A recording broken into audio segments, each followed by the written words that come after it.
د کنړ د ټرافیک پولیسو مشر وایي د روان کال د پیل راهیسې د ټرافیکي نظم په موخه 2400 تنو ته د موټر چلونې لایسنسونه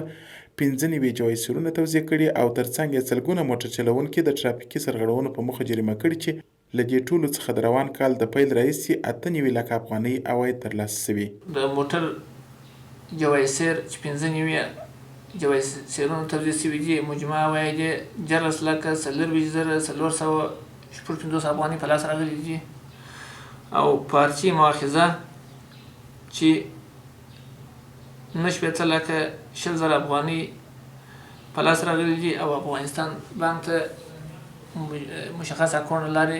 تحویل شوي دي. عبدالحمید وایي د ټرافیکي سرغړونو د جریمو د ټیټوالي له امله یې د تیر کال په پرتله عواید شاوخوا 15% کم شوي، خو په خبره یې د روان کال تر پایه به یې عواید بیرته لوړ شي. د چیر کال ونیوي کال 20,42,14,921 افغانۍ موږ ته په لاس راغلي وي او چې د 6 کال سره پرتله کې چې 6 کال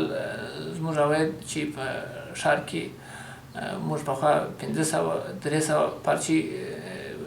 خلکو ته جریمه ورکوله چې هغه جریمه اوس په 100 افغانۍ درېدلې. د کنړ د ټرافیک پولیسو مسؤلین وایي چې د ټرافیکي نظم د ښه کنټرول لپاره د ښار ترڅنګ په ولسوالیو کې هم خپل فعالیتونه زیات کړي او هڅه کوي چې په دې توګه ټرافیکي پیښو ګراف راټیټ کړي.